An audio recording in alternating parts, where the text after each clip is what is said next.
Yo, what is going on YouTube? I am Germ here. Today we're going to be talking about another one of these off-season review videos where we're taking a look at a big roster move that happened in the 2021 off-season and kind of just evaluating and looking at how that roster move is going to affect the new team in 2021. Obviously today we're going to be talking about whether or not TSM is better off without Brokenblade. Is the combination of Huni and Haunter, or whoever ends up playing in the top lane, is that going to be better off than having BB? He was obviously a great player for TSM during his time, but he was very hyped up as like this next young up-and-coming talent. Some people were saying very early on in his stint with TSM that he could maybe even be the next like Bjergsen for this team, and things obviously did not pan out quite like that, and then TSM decided to move on from him this offseason, going with Huni and then Haunter in their academy. So it's going to be really interesting to see how this plays out, and just is TSM going to be better? Are they going to be worse? Are they making a mistake? Are they making the right call? And that's what we're going to be going through in today's video. But before we get into that, I just want to say a quick word from our sponsor, who is DraftBuff. This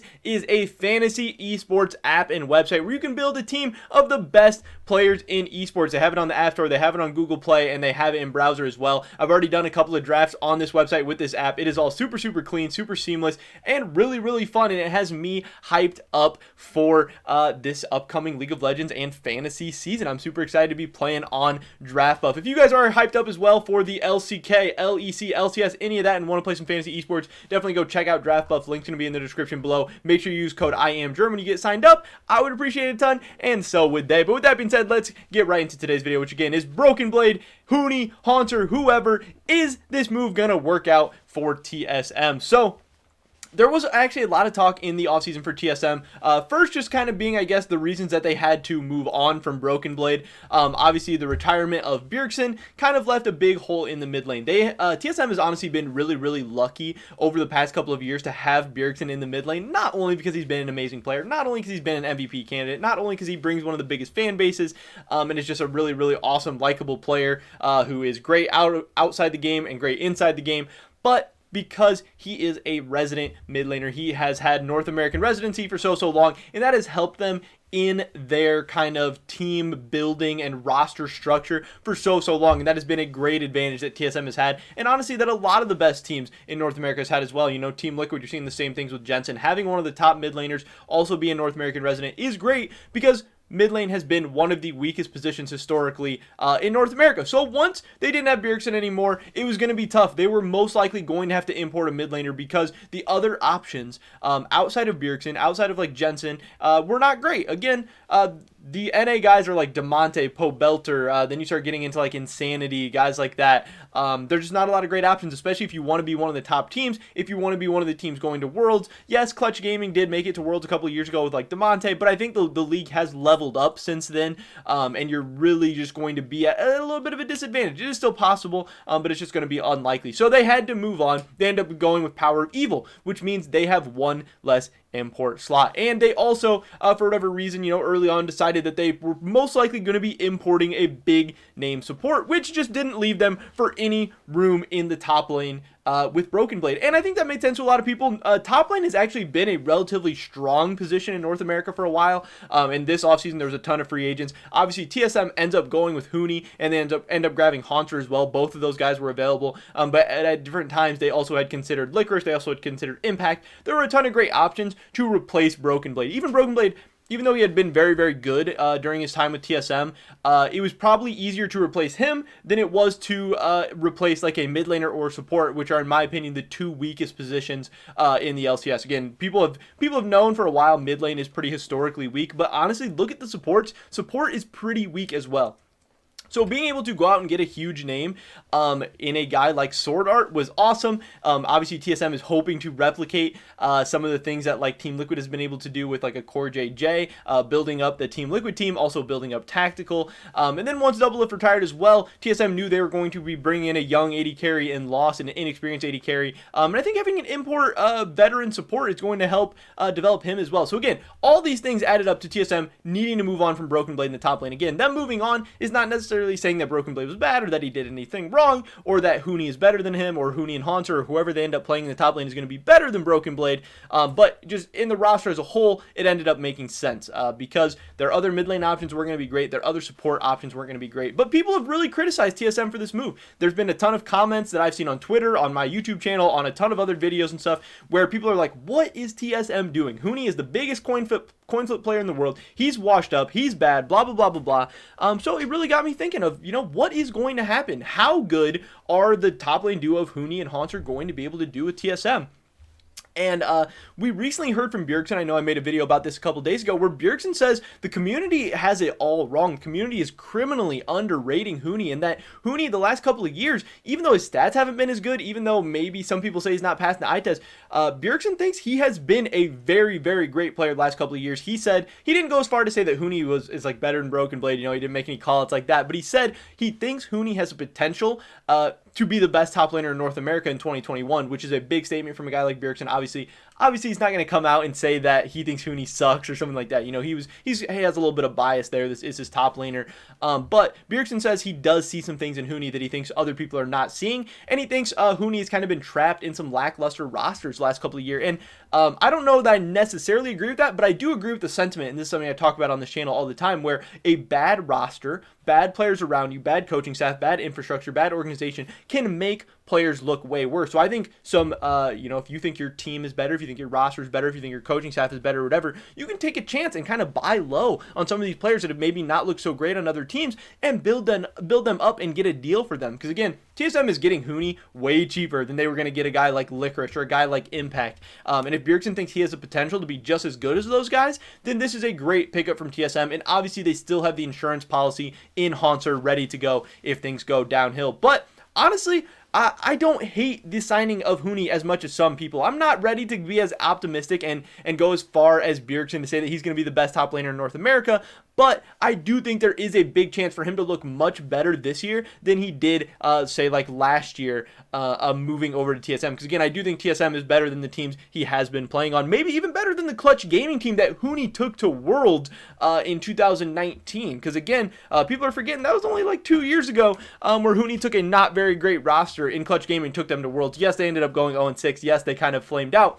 But they beat TSM in the playoffs. They beat some other teams in the playoffs. They ended up making it to Worlds, and that was not that long ago. Also, as far as Huni being like washed up or past his prime or whatever, this guy, I believe he's 23 years old.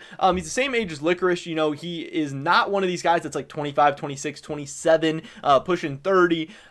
Even though he's been around the scene forever, he still should be in his prime. He should still have like full mechanics. He should still have like everything ready to go. There's no reason that Huni can't regain his old form. Obviously there's always motivation issues with Huni. There's playstyle issues. There's, people just saying he's just crazy and can never learn how to rein it in and stuff. But we've seen Fnatic Huni, we've seen Immortals Huni, we've seen SKT Huni be amazing and be honestly one of the best top laners in the world. So that potential is inside of him, and I think he's just too young for that to be completely gone. Do I think he's going to ever be as good as maybe his SKT days or even the Fnatic days or anything like that? No, not necessarily. The game has changed so much. Times have changed so much. Huni as a person and a player has changed so much.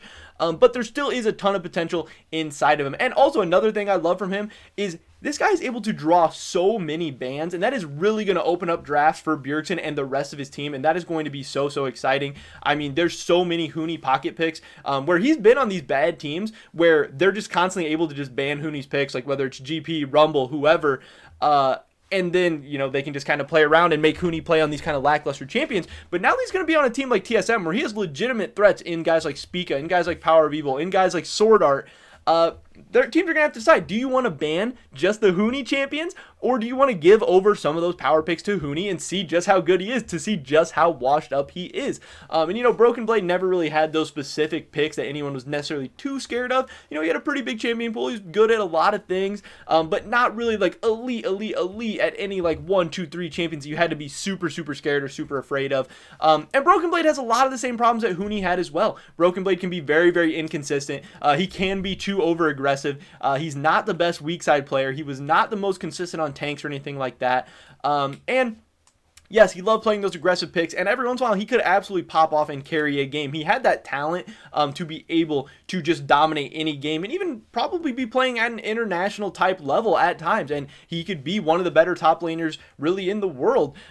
But it was inconsistent. It was not always either.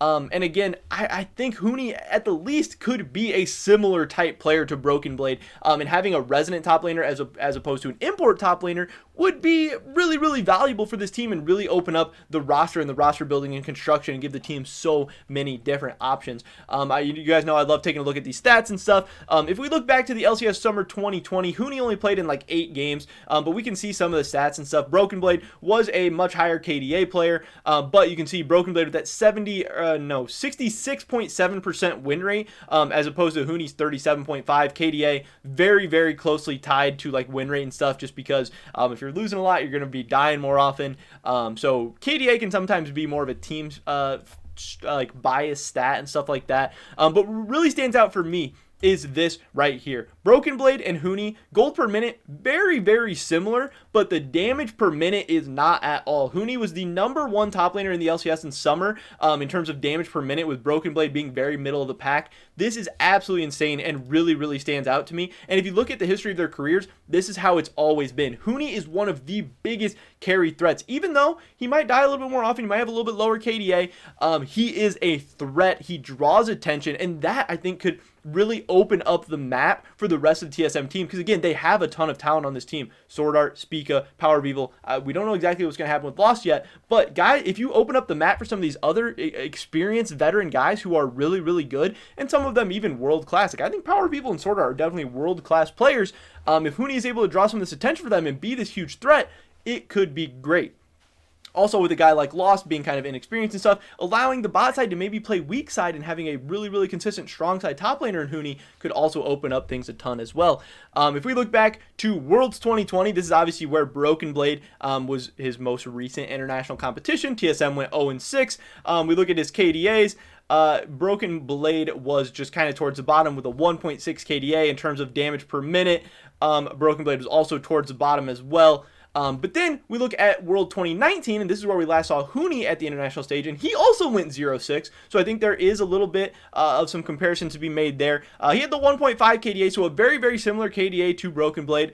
You know, again, both teams went 0-6. Both teams were struggling. Both teams had a lot of deaths and stuff like that. But in terms of damage per minute, Huni was the second top laner at Worlds 2019 in terms of damage per minute. This guy finds a way to be a threat, to be a huge damage carry, and this is what he's always done, and this is what he's going to continue to do. You know, it does come along with some inty plays, some deaths, some maybe boneheaded plays. And yeah, you can try to rein him in a little bit, but that's going to be natural Huni. That's always going to be the type of stuff he does.